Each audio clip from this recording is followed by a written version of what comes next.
The past few manga chapters that Toyotaro's given us have been mediocre in my opinion. So now we're here with Dragon Ball Super manga chapter 38.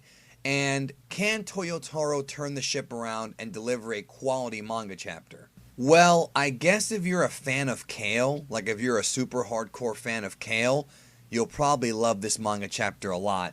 And if you're not, you probably won't. So, in the last manga chapter, Kale was unleashed and battled Golden Frieza.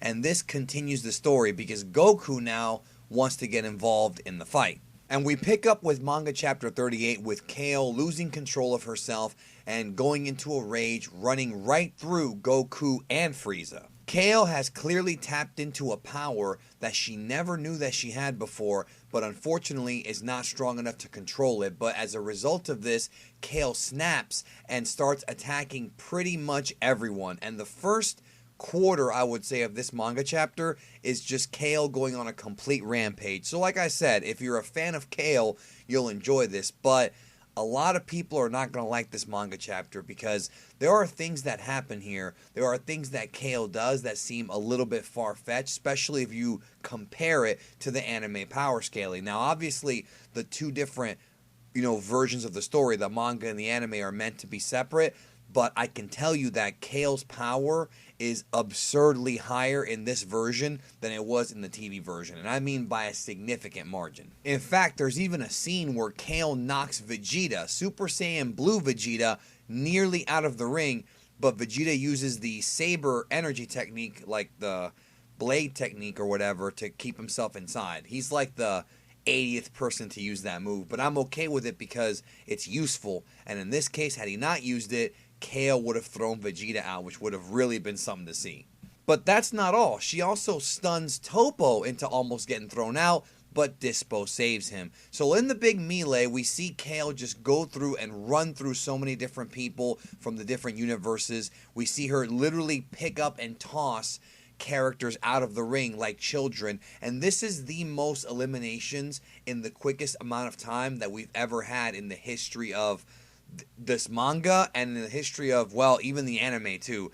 We see, this is so ridiculous, Dr. Pepperoni and the other robots fuse together to form Aniraza, just like in the anime. And this manga chapter, when you see the Aniraza fusion, is when you know that Toyotaro is taking this story in a distinctly different direction. At this point, the manga is vastly different than the anime and is trying to be. So we see this great little panel, which I think looks great, of Aniraza or Anilaza, whatever you want to say, versus Kale one-on-one. Kale one-shots Aniraza and eliminates him. I'm not kidding, ladies and gentlemen. Kale destroys Aniraza, and if you are a fan of those two Aniraza episodes from the anime and you expect to see more of that awesome team-up stuff like we saw in the anime version, you are going to be let down because they're out. And when I say out, I mean out for good. Universe 3 is deleted. But that's not all. Kale goes on to literally bully Universe 2 like a bunch of punks and eliminates them, and guess what? They are targeted for termination. They're gone. Not just Universe 2, but that's shortly followed by Universe 10. Universe 10 goes bye-bye. And I should also mention Universe 4 as well. So in this manga chapter, Universes 2, 3, 4, and 10 are all eliminated. Now, you may be wondering, why is this thing being rushed so quickly? It is clear to me that Toyotaro is rushing this manga chapter and getting all these eliminations out quickly and letting Kale get all this hype. Well, there's a few reasons why, but it all comes down to one word: Broly. Two things. Number one, Toyotaro is clearly giving Kale a lot of shine in preparation for the upcoming Broly film, because there's actually a line in this manga chapter where they reference what Kale's power actually is. Kaba and Kefla say that Kale is a legendary Saiyan, a quote demon Saiyan which appears once every 1,000 years, and basically they start to rampage and they get so strong that their power leads to their own destruction.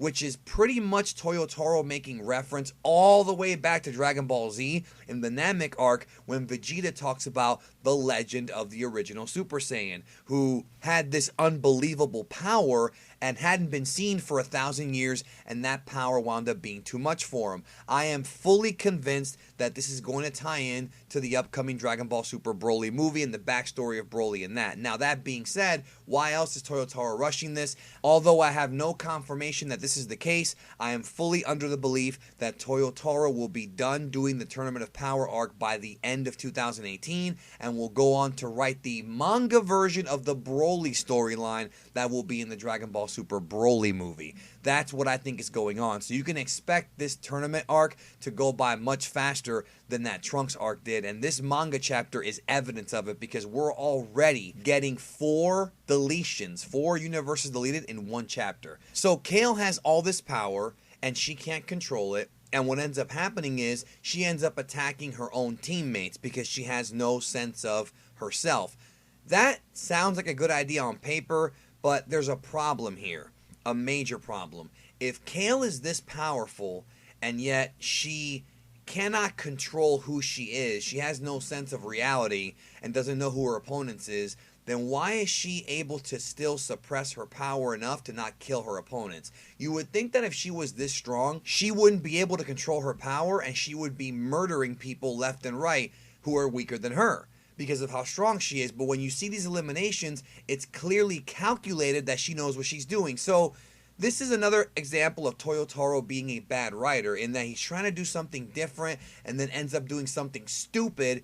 And of course, people who defend Toyotaro with pitchforks are going to think that he didn't do anything wrong, but it's clearly evident here that these characters are all suppressing so they don't kill their opponents. But yet if Kale can't control herself, why is she controlling herself? So this is another example of Toyotaro trying to be cute and then ending up creating a logical hole in the storytelling. So because of this, Kale eliminates not only Magetta in a really cool looking panel, I must admit, but also the Universe 6 Namekians. So if you wanted to see more Magetta, the Universe 6 Namekians, you got screwed. Hey, whatever, what can you do? So then Kaba powers up and tries to get in there and try to control Kale, but he ends up getting uppercut for his troubles and almost eliminated until Vegeta saves him. So yes, even though it wasn't anywhere close to being as effective or as emotional as the anime version, we do get the Vegeta-Kaba sort of friendship here forming in the manga. It just isn't very effective because of how rushed this whole thing is. It's just very, very rushed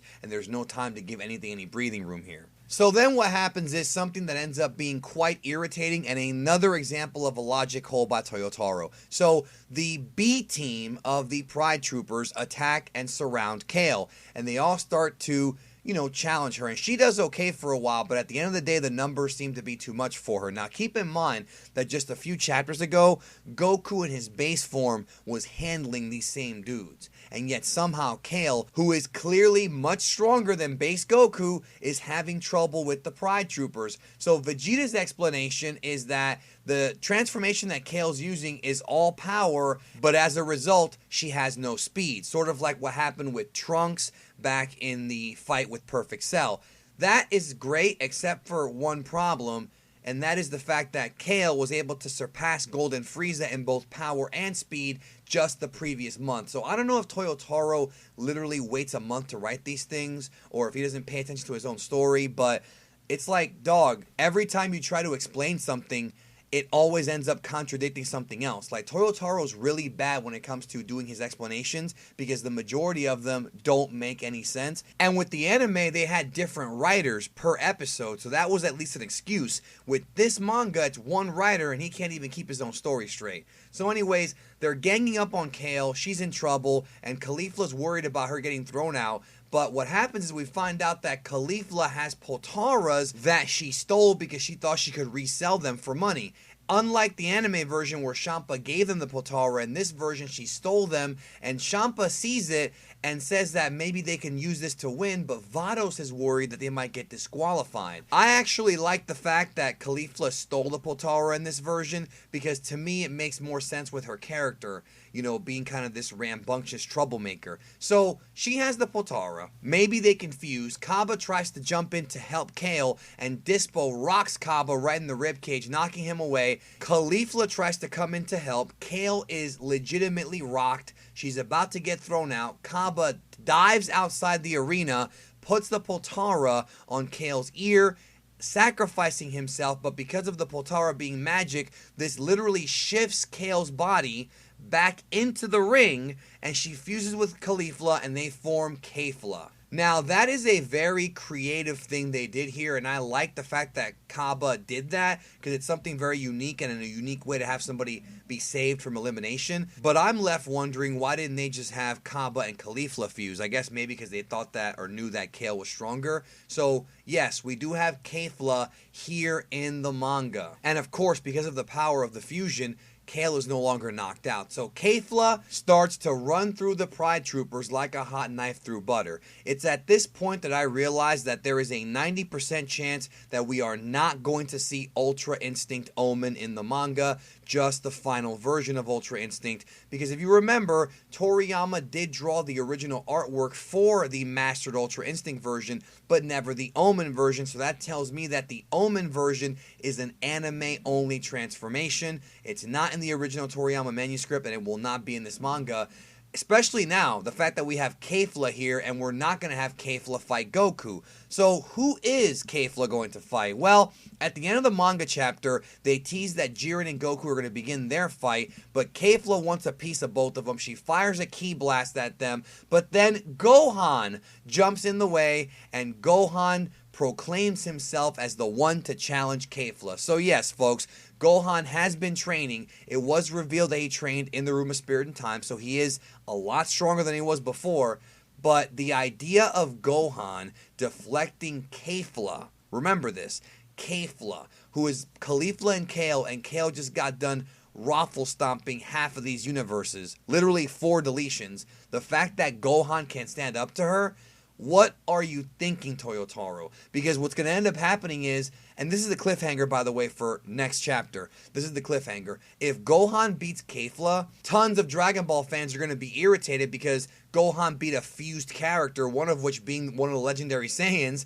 And if Kefla beats Gohan, people are going to be mad because Kefla beat Gohan, and a lot of people don't like Kefla. So it's just a lose-lose situation here. Plus, this idea of Gohan getting the spotlight, I think, is a great idea, because I do feel he was somewhat cheated in the anime version, but I'm not sure if him beating Kefla makes that much logical sense. So this manga chapter was, to me, another huge disappointment when it comes to the Dragon Ball Super manga. I'm not sure if Toyotaro is really invested in this storyline. I don't know if he even cares about this arc. It just seems like he wants to get through it to get to Broly, or at least to get to Goku and Jiren. I think that makes the most sense. And he's totally phoning it in, and there's just no interesting things going on here at all, in my opinion. Maybe a little bit of cool lore he's throwing into Kale, but other than that, the manga is incredibly average, maybe even below average, and I hope that he can turn the ship around, because it's just not very good. And that's my opinion. If you disagree, that's all right. Let me know in the comments if you like this manga chapter. What did you like about it? What do you not agree with me on? Do you think that Kale is overpowered? Do you think that the other universes were kind of treated poorly in this manga chapter? Do you like what Toyotaro's doing? Do you not care? I mean, let me know in the comments. I'd love to hear your thoughts. And thanks for watching. I'll talk to y'all soon.